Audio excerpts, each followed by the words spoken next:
the game, I guarantee. Is this fun or what? This is why you lift all them weights. Get the popcorn ready. Here we go. I'm usually a percentage guy. Now, every once in a while, I'll throw out the percentages when I have a gut feeling. It's 4th down and 9, and evidently Mike Shanahan's going to roll the dice. People say that you're a little bit crazy to go for as many 4th downs as you do. 4th and 9, Plummer the shotgun. That's a situation. I feel even though it's a risk in our favor. The right sideline pass is going to be caught, and a Denver touchdown. And the gamble by Mike Shanahan pays off.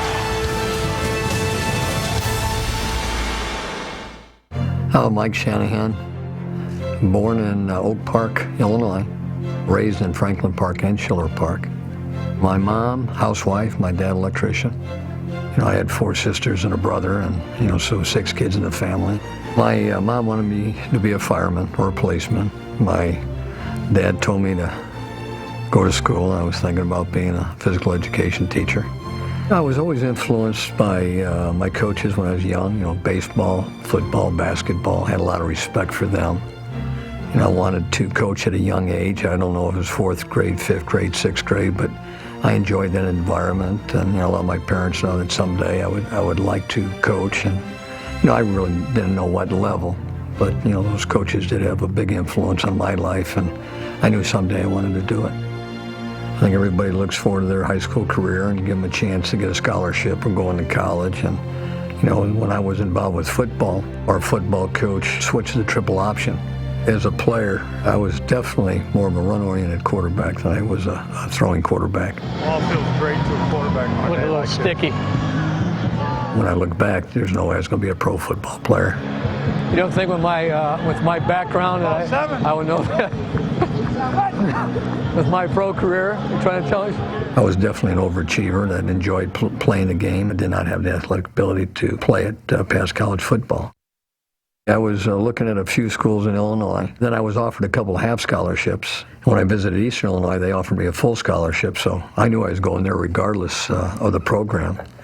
And it was a school at that time that didn't have a lot of success. I think they had 17 seasons in a row without a winning record, so it was a challenge.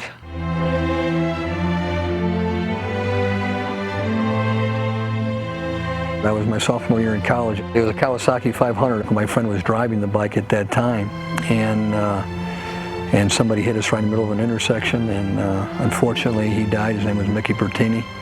And I was flown, in fact, about 150 feet in the air. We were going about 55 miles an hour. They were making a left-hand turn right into us, and I was very fortunate that I came away with a sprained ankle.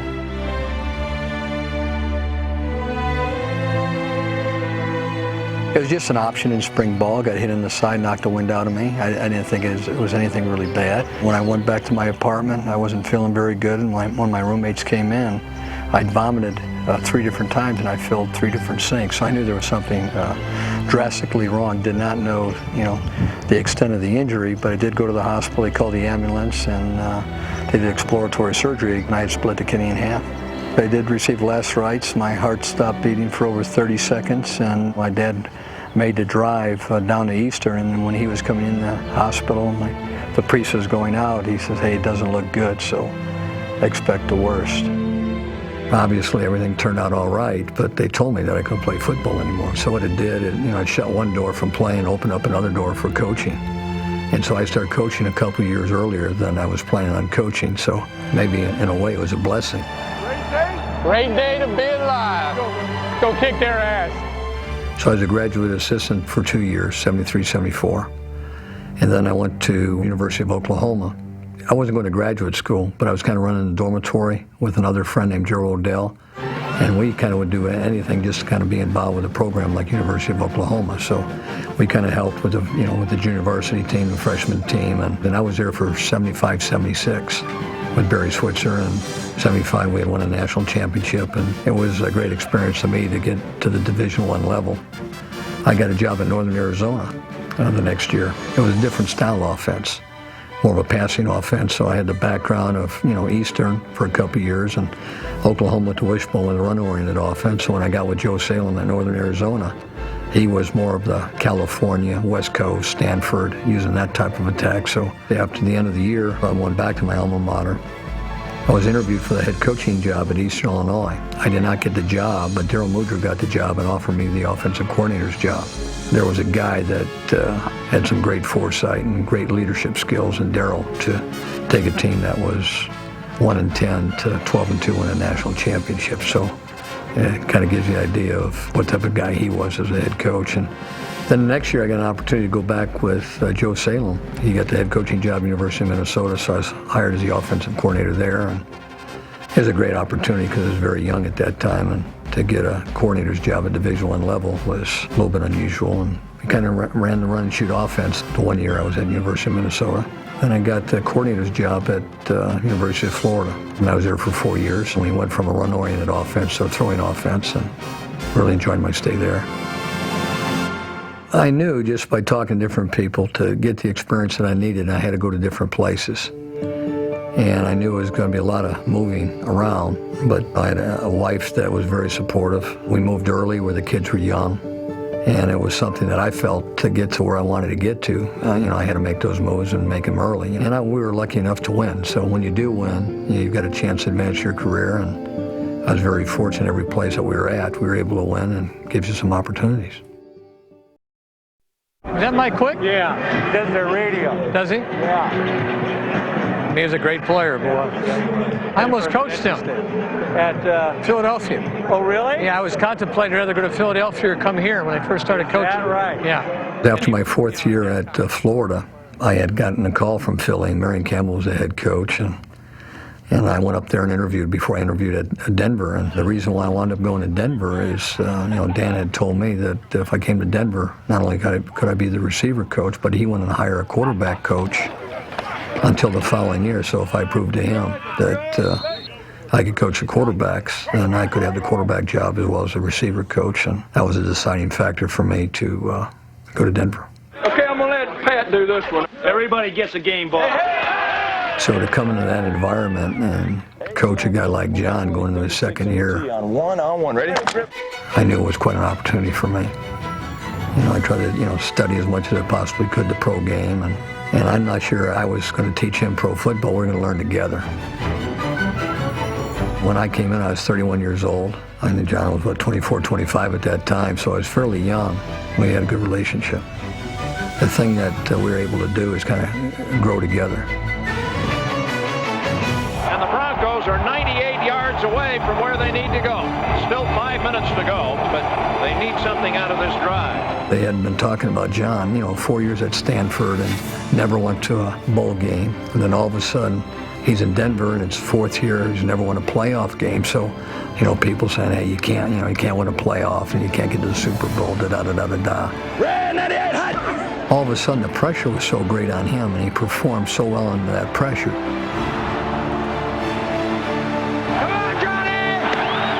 To actually get that drive in Cleveland and actually get to the Super Bowl was something that was very special. The snap to Elway. The look, the throw. Touchdown to Mark Jackson. 98.5-yard drive. You were just happy to be a part of that type of environment. Love you. 98 yards. The big significance of that game to me was we actually were going to the Super Bowl.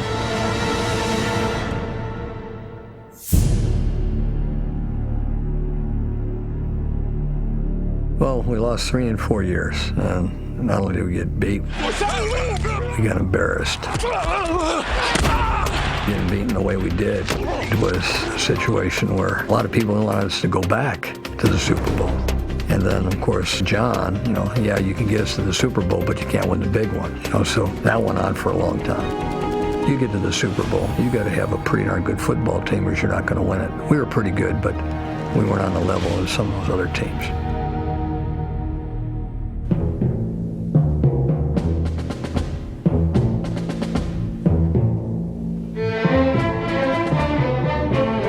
I don't know, if you're ever ready, you learn on the job. But it was a little interesting because it was the first time that Al had ever hired anybody outside the Raider organization.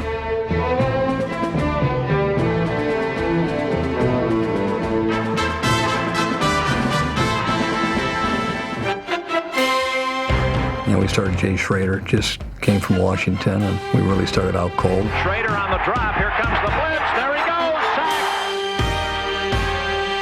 made some plays in the second half, got a little momentum, and wound up winning the game.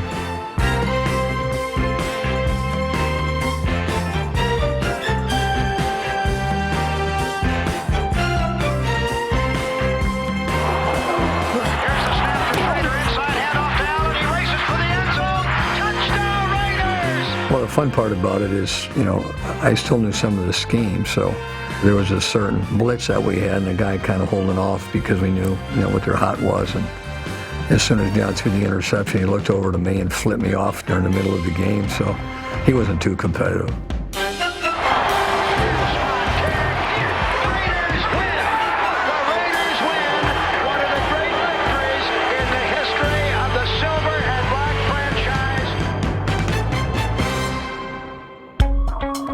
We wound up being 7-9 the first year, and we actually played for the AFC West Championship in the last game of the year. We were playing Seattle, and we lost that game. And that was a chance actually to win the division. We started out the second year 1-3. And, Al just felt like, hey, I got to go a different direction, different philosophy, different way of doing things. So Al's a guy that has a philosophy and everything. He's been in football for a long time, and he knows what he wants. And I think I was a product of my environment. I knew what I wanted. So, yeah, there was a clash there. I had a 3-year contract, and I was fired after a year and 4 games.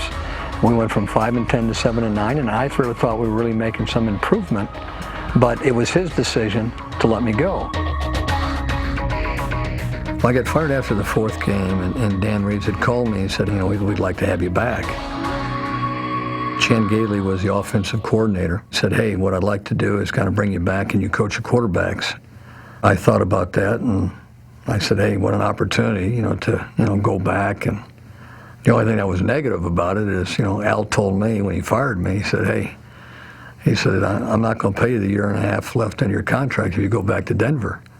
I said, well, you can't do that. I said, you're firing me. I said, why would you keep me from going back to Denver? You don't want me here. And he said, no, you don't understand. He said, you can go any place. If you go any place, he said, I'll pay you the remainder of your contract. You go to Denver, I won't pay you. So I went to Denver, and he never did pay me. I think I've learned from every organization I've been with. One thing that I did learn, that I was not going to take a head coaching job unless I felt like I could control my own destiny. And that was a big thing, that I could have a say with coaching staff, different people I wanted to hire. And I felt like if I ever was offered a head coaching job again, that I'd make sure that I'd be able to make those decisions.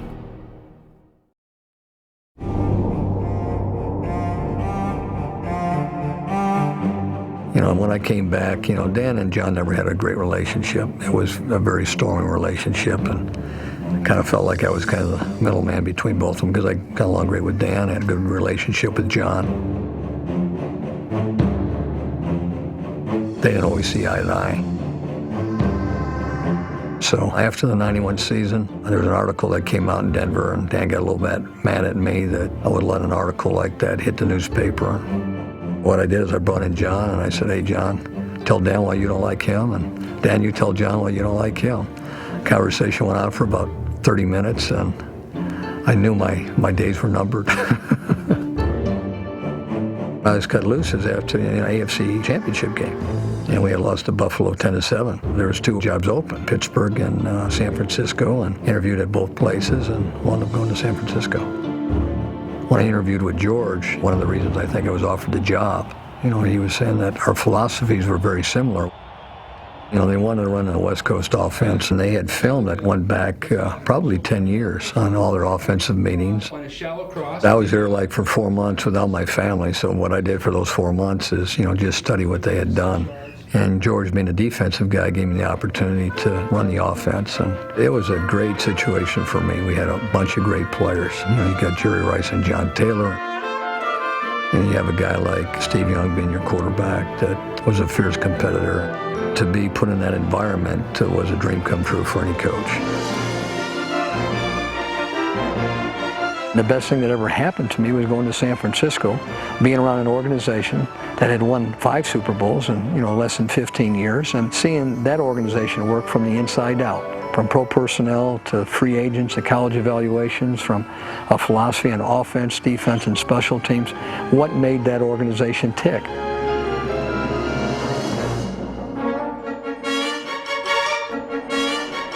We're on a 10-yard line and we're going out of the end zone. And Al is about the 25 or 30-yard line out in the numbers, just with his hands folded and, watching our team. And the player saying, "Hey, coach, we can't run anything over there. Tell them to get out of the way." I go, "Guys, hey, don't lose your poise. Just work on what we're doing." And then I didn't want to do this as Steve Young, because I know Steve Young would look at me like it was half crazy. But I said, "Elvis," I said, "Hey," I said, "throw a go route. And if you happen to get the ball close to that guy in the white outfit over there," I said, "you won't bother me." And Elvis throws it right at Al. Al's not moving. Now we've got a wide receiver and a DB running right at him, but Al must be looking at the interior play at the line. I'm saying, "Oh my God," I just wanted to scare him. I don't want to kill him. And at the last second, he just gets out of the way, and he runs out of the way. He's not hurt, and he flips me off. Flips me off back to the huddle, because he probably knew where it came from. But from that time on, I've never seen him on that side of the 50.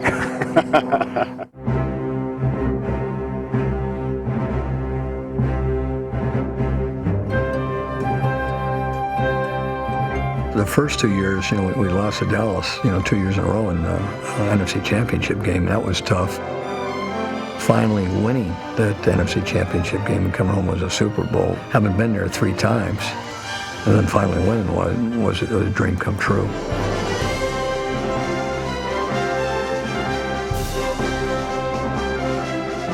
Right after the game, Pat showed up at the hotel. He snuck in, and he was disguised. He thought Eddie would throw him out.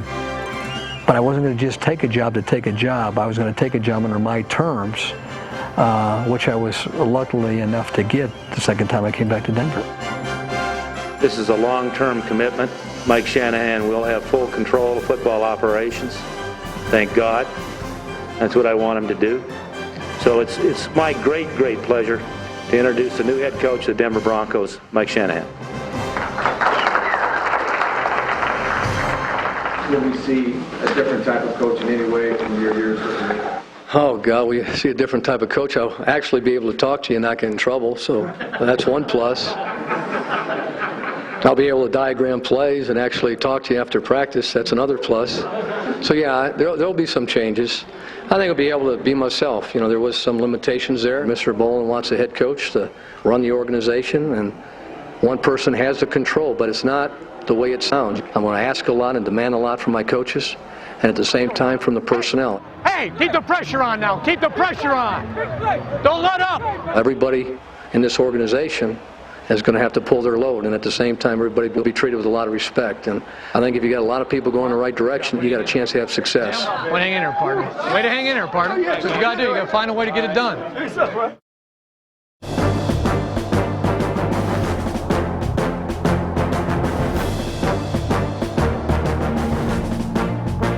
The last preseason game was Jacksonville, and we started Terrell Davis, and we wanted to see how good this guy was. Then after he played in that Jacksonville game, we knew we had our starter. Here's the toss to Davis. Hit it, hit it. And he was so deceptive, he could run through a guy. Back to the middle, bounces off, in the clear. And he had the speed, especially in that second half, to outrun people. The first year we were 8-8, and our offense, we wound up being number 1. Defensively, we were middle of the pack. Come on, put some pressure. There you go. So we made some strides defensively. Yeah. But, you're not going to win championships unless you get a good defense. What's up, Bono? How you doing, buddy? Hanging in there, baby. Hanging in there.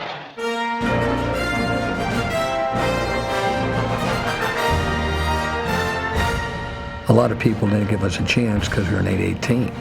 And our schedule was pretty good, too. We didn't have a dominant schedule. Ilfer looks that way. It's picked up. Yeah! Tyrone Braxton. He's gone. We had, I think, 17 out of our 22 starters were either cut or free agents or drafted from the 6th round on. So a lot of guys that were overachievers, that they had something to prove. That's all right. It'll be wide open. They're wide open. Here's the third down play. Elway passing. McCaffrey makes home. What a great catch. So, to finish up that year 13-3 and get to the playoffs, have home field advantage was where we were hoping to be.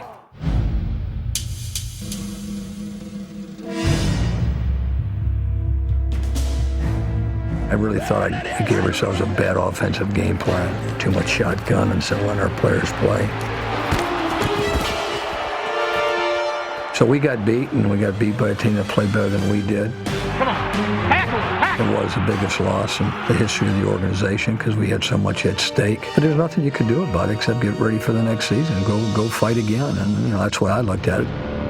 So the season had such great high hopes, and a Bronco team that for the most part of the year led the NFL in record will come to a close here on this divisional playoff game. This one is history. It was my second year. We made some strides from an 8-8 season to 13-3. Just missed an opportunity. You know, I talked about having home field advantage and winning the AFC West, and our team felt pretty good about what we accomplished. And I think I made a mistake there, where the next year I said, guys, I don't care if we come in, we win the AFC West, I don't care if we got home field advantage. I said, it doesn't matter. So I want to get into the playoffs. So we get into the playoffs, we got the football team to win the Super Bowl. Woo! Smoking.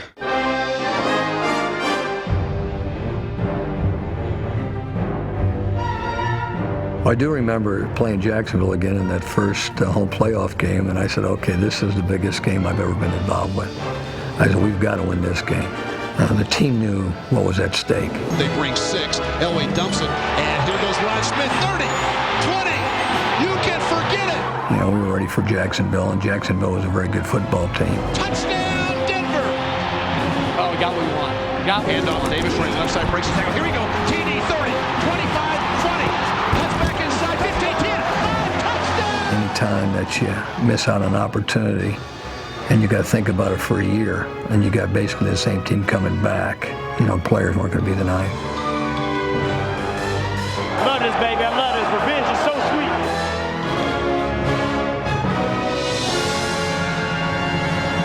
sweet. Monday will be the day off, or would you guys rather have tomorrow off? Oh, man, I'm just joking. This isn't a democracy anyhow.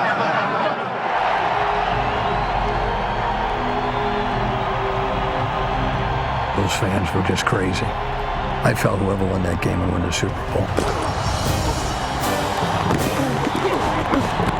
I knew it was a game that if we threw the football as many times as we did in the past, that we would lose that game. There you go. So we had to beat them up physically. Hey, let's go now. Now the pressure's on. Red right F short, 18 Bob on it. It's 3rd and about 6 inches for a touchdown. Here's the play of the game. And the lead for the Denver Broncos. Now to the right side. Handoff, Davis, right side throw, squares his shoulders, touchdown, Denver. I remember it was 14-10. Come on, babe, come on. And then Kansas City comes down, you know, back with that drive. And the clock continues to run, 43, 42. It can't move quickly enough for the Broncos. Now they got to go for the end zone. Gerback has them up at the line of scrimmage. Clock is running, for the end zone. We had some guys step up, make some plays. 2.5. This is the game. Slam! Gerback, plenty of time. Come on! Into the end zone. Pass is going to be knocked away. Incomplete. Yeah! Incomplete. The Bronco defense holds. Denver players are all over the field. The coaches are going crazy. All right. Once we beat Kansas City in Kansas City, we had a chance to do something special. Denver returns to the AFC Championship game. They'll be in Pittsburgh next Sunday. The winner will go to the Super Bowl. Go, TD. I felt like we had a good chance to win the game. I know Pittsburgh, an excellent football team. No second chances, bud. Let's light it up. Let's go sprint right out. Come on, hit it. There you go. Elway, roll right. There you go. Fires the end zone. Touchdown, Eddie McCaffrey. Yeah. Okay. Great job, John. It was one of those days where our defense really stepped up. Don't get scared, baby.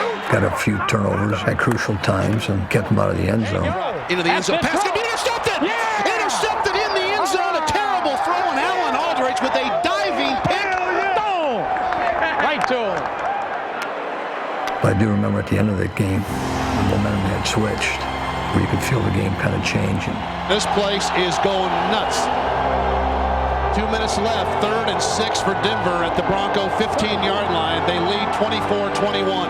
And John hit Shannon sharp on a 5-yard hook pass that took the wind out of their sails, and we were able to control the rest of the clock. First down on the 30-yard line, Shannon sharp.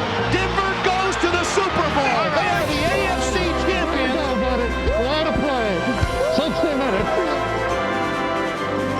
It was one of those dreams that you're hoping you can get there, but I'd been there 3 AFC championship games and I'd lost 3 Super Bowls. So, you take a look at it and you're saying, hey, there's only one team that's happy at the end of the season. So, it was one of those things you felt good about, but you hadn't obviously gotten the prize yet. The next one is a whole lot sweeter. Congratulations. We got to give a thanks to the guy that makes all this possible. He pulls all the strings. He makes sure we have chicken. We send the best quarters around. We fly first class. Let's put it to the mastermind, Mr. Mike Shanahan.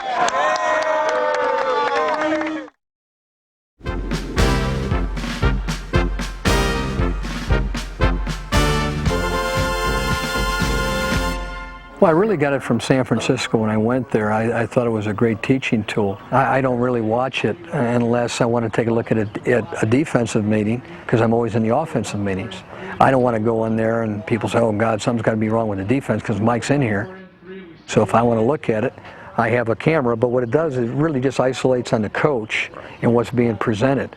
That's what key protection is. It gives you a key number. Okay, but key protection is a 5-man pickup. So you can't see if somebody's sleeping on the corner or something? I wish I could. I'd have to have cameras all around the room.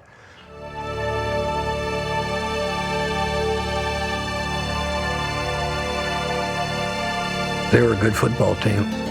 Statistically, offense and defense, they were as good as it gets. And it's one of those things that you want to lay low. You want to start talking until it's over. Okay, we'll just wait. Let's go back over here, all right? How are you? All I remember is coming to the sideline and saying, hey, Coach, I got a headache. A headache in the Super Bowl. I mean, how can you have a headache in the Super Bowl? And, of course, I didn't know anything about migraines. What's that?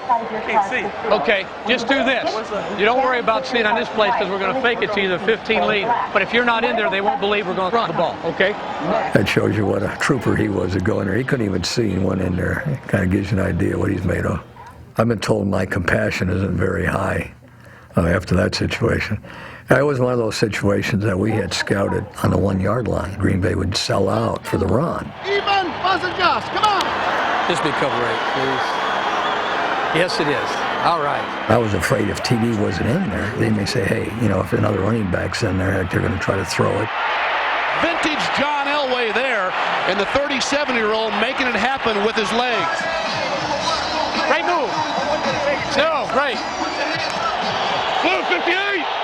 We just felt that we were a very tough physical football team. Atwater's got ball free, that should be the Broncos ball. Yes, sir, Denver has it.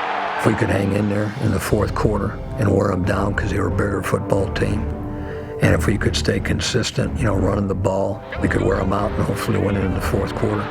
Nice hold, Davis, 50, 10, 5, TD to the 1. Strong right tight, zoom F left. If not, we stay in I right, go Fox 3, I right tight. They're in beige, I right tight, Fox 3 run. And the hearts are pounding in Denver. Elway, long count, Davis. And it is a rocking standing up. Can you stay? Denver is in the lead. Play like you always do. Well, a lot of us. Yeah, whatever you would do, Norm. Come on! Come on! Let's go, do it again, let's go! If they play your man, run them off. It was one of those scenarios where, Brett's got the ball. Super Bowl. We finally get him to a fourth and short. This is it. Come on. And go. We bring the house, and John Mobley steps in front, knocks that ball down. Oh, yeah. Everything you've been working for is there.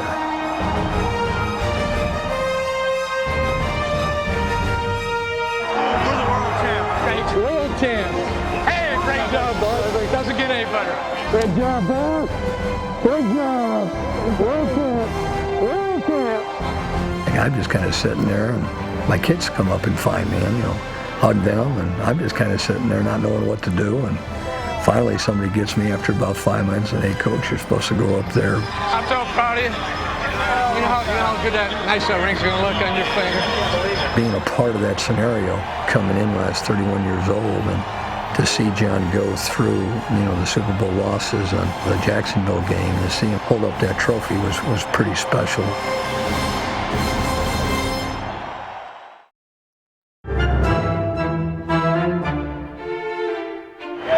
How you doing?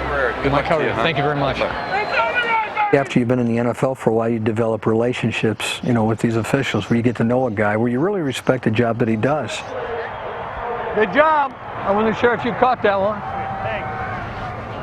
Or one guy that you don't respect. You, twice. That you say, hey, remember the last time you were here, these are the 3 situations that we talked about during the game, and you said you were right.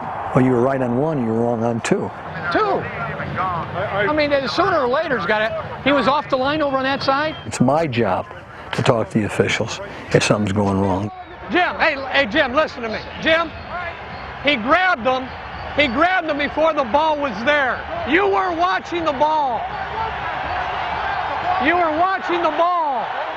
Jim, he grabbed them. I know that. You know that. You let him grab them? When the ball had already gone by, he played a good by. It wasn't by him? The ball had already been by him and on the ground. That's why he passed him. Jim, it's not even close. He was out of bounds. Look at the replay. Come on. You got to make the call. You're in the Super Bowl. Hey, Ron, it's got to go 2 ways now. Heck, we've only had 8 penalties, and it's only 1 quarter. Well, a lot of times I just want to know what they were thinking, what the rule was. They explain who did what. What I saw was the guy was already down, was prostrate, and he came in with his head and forearm. That's not what it looked like there on the deal. He's back. He's behind the rear end. In the heat of the moment, a lot of times you'll say something, and you'll look at the film, and you say, I was wrong. No! So I'll go back to that guy and say, hey, you were right, I was wrong, I apologize. He was going up for the play. 25 yards down. I'm covering 5 yards behind the umpire. Oh, it's my mistake. Then it was Laird. My mistake. My mistake. Good call. Some guys you got the utmost respect for because you watch them, you know how good they are. And very seldom are they wrong. Did you call that, Mike? Did you call that? That's a good call. Then you have other guys. What? And you've looked in the last 3 or 4 times they've had you, and they've got 4 or 5 mistakes. He's holding him! Sometimes I'll call out a guy saying, hey, that was just like the other one. You missed it. You missed the call. You got to be sure, and you called it. I thought it was out of bounds. I know you did. I know you did. You wouldn't have called it. I hope you wouldn't have called it. But, I didn't know either until, he was really extended. That was a tough call, but he was in. Now, let me ask you this. Sure. The guy never touched him in the mouth. Well, I'd like to go back and tell that guy, hey, remember that it could have went either way? And he'll say, yeah, you're right. Then I tell you, I apologize, Coach. If you can have that type of communication during the game, he'll say, maybe I blew it, but this is what I saw. Mike, I did see it. I wouldn't have called it, Coach. What you're doing is keeping a line of communications open. Don! You're trying to make them think that, hey, you got to perform at a certain level, too. Hey, Don, you got to talk to me sometime.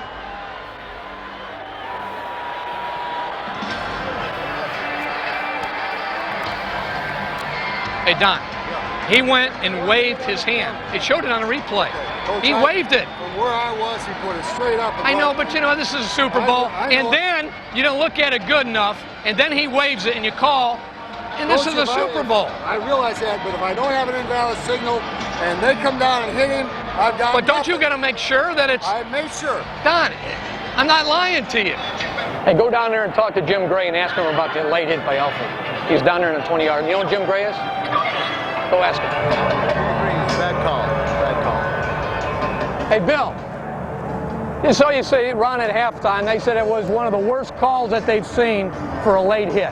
They understand the pressure that you're under. That's the difference in winning and losing a game. I understand the pressure they're under because they get evaluated just like we do. I want you to know this. I'm not saying this, but on replay, they said you were full of... No way did he touch him to 7 yards down the field, then they cut it off. They said horrible call. Okay, Mike. They handle it pretty good, though. Those officials are good. You can't make it up. I didn't make it up, Coach. They just said it wasn't in the face.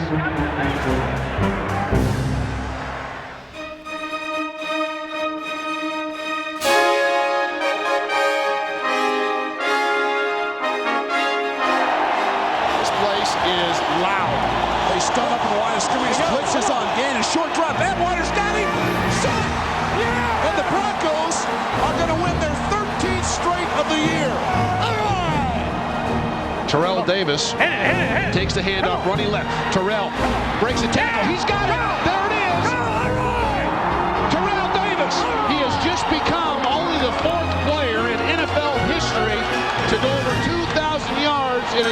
season.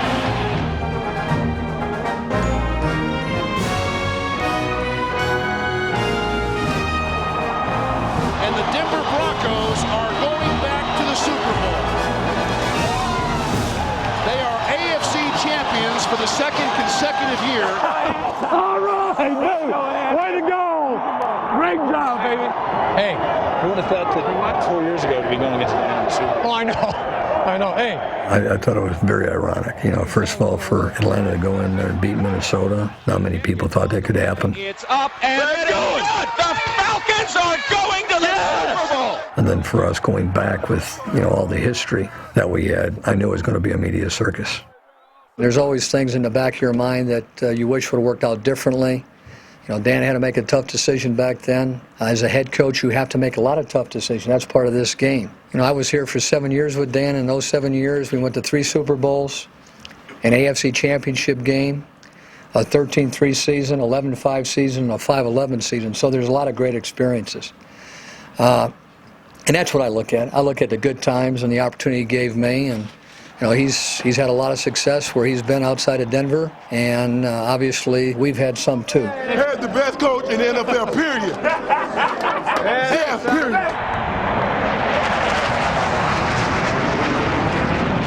Who's going to call your toss? We got a sign. Super Bowl 33 is underway. Well, I thought we were a better football team. We've been practicing this all week. Chandler drops straight back, pressure, and he's down. I thought if we did what we needed to do, you know, we had a chance to dominate the game.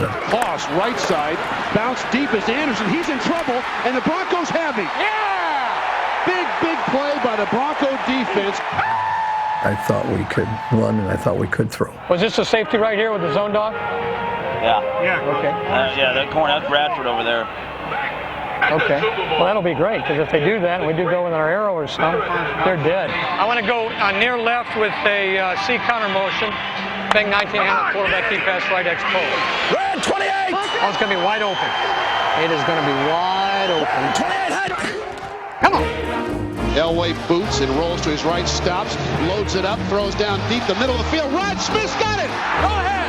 Here we go. 30, 20, 15, 10, 5. Rod Smith, Denver, touchdown. Okay. Let's go. Let's bury him now. Bury him. Elway with an empty backfield, runs a quarterback draw, lunges to the goal line.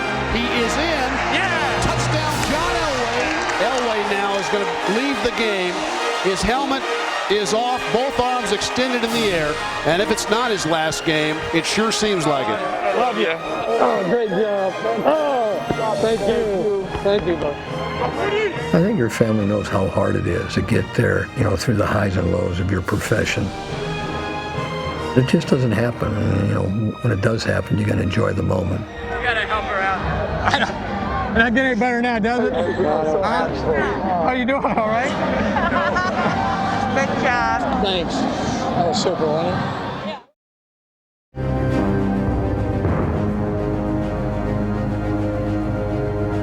There you go. I think that's my demeanor all the time, so I think that's where I am. Rod, we're walking around out there. We're walking around as a team. Tell those guys to get their ass going. What can I say? I'm just kind of serious all the time, a little bit too intense, but that's me. I don't think ruthless is the word. I think being honest is more the word. I think sometimes people have a hard time looking somebody in the eye and saying, hey, this is what I think. You may not like it. We are going to make a change at the quarterback position.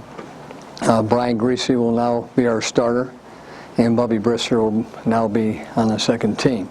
Sooner or later, you got to make some hard decisions that are in the best interest of everybody within your organization. You're going to be our starter, but I got to give him a chance. I got to get something going, so I'm going to take you out. A lot of different opinions from a lot of different people. People pay a lot of attention to it. In our situation, we got 2 newspapers that compete against each other, so there's always going to be different angles. But if you don't like it or you can't take it, then you shouldn't be in it. No, I always say that a guy gets burned out when he's financially secure and he doesn't have to work anymore. That's, you know, you never hear assistant coaches having burnout, do you? You know, they gotta work. They gotta put food on the table. I enjoy what I'm doing. Maybe someday I'll be in that situation where I'm saying that I have burnout because I would rather play golf. Well, you have money in the bank. Why don't you think it's I'm not very good at golf. You a little scared? Yeah, you look a little scared. Scared of what we're going to do to them other than... Every year you're going to lose players, you're going to lose free agents, and you're going to have acquisitions from the draft and other free agents, and you got to mesh that team together. Let's go 52. Go have some fun today. We're looking for unselfish guys that they might not make the Pro Bowl, but we got a chance to win the final game of the year. This is what the NFL is all about. It's real simple. Win, man. That's it. Win. When we come in the locker room, ain't nothing else on your mind but just winning the football game. It's a year by year. If you play poorly, like for us, we haven't won a playoff game 6 years after our Super Bowl. We've been to 3 playoffs and we've gotten embarrassed by it's tough because the standard's high. So, you either run from it or you embrace it and you try to go on and improve. Hey, Scotty, welcome to the NFL. Oh, no. This is a hard profession. It's not easy. There's a lot of work that goes into it, and there's so many people involved. Well, you just can't sit there with a corner in front of you. You have to love what you do, and you can't be afraid of it because it's a pretty competitive atmosphere. 4th and less than 1. Going for it. Give me eye right, 32 pitch left. This is a huge play in the 2002 season opener. Come on. Portis, left side 40. Come on. Portis has got a big gain on 4th and a foot. And I really enjoy the game. I enjoy the competition. Solo right, zoom, F right, 2 jet, flanker drive, scissors. A chance to go against the best week in, week out. Here we go. Solo right, zoom, F right, 2 jet, flanker drive, scissors. On 2, ready, stay set now. You got to have a few things go for you. Phenomenal catch by Rod Smith. Big-time play by a big-time player. All right. You got to have a lot of leadership on your football team that finds a way to win those close games. Let's not panic. We just got to buckle down, guys. They're trying to get to 3rd and short. They get to 3rd down, we just got to get off the field. Let's do it right here, okay? 3rd down in a jumbo backfield now. A-Train tries to get outside. He's going to be pulled on down at the 40, a loss. And John Lynch, red run all the way. You got to be a little bit lucky. Going to be in trouble. Throws the ball into the waiting hands of Wilson. Touchdown. He'll never have an easier score than that. You're always trying to put those ingredients together. Solo right, nasty, pass, 18 handoff solid, Z-deep circus, X post. No, we might have it. They might be doing it with Sam on the ball. They are. And it's going to be wide open. Sometimes you get it done, other times you don't. But if you don't have high expectations, if you don't believe you can get there and the players don't believe, usually you have no chance. That is an 80-yard touchdown. I know. Great job. One of the great things that I think has happened to us is that, anything less than winning the Super Bowl is not very good. Anytime a head coach wins 100 games in less than 10 seasons with one football team, he's an elite company, believe me. I don't know very many. I think what you have to do, is, which is pretty tough, is you've got to enjoy, the moment. I just want to do it because I know they're going to zone blitz us, and I think they'll play us tough. I think this is a touchdown. I really do. They think as you get into this game, your expectation level is so high that you really don't enjoy the wins because you expect to win. Home run ball for the lead on the right sideline. Pass is caught, and that is a Denver touchdown. The losses can be devastating.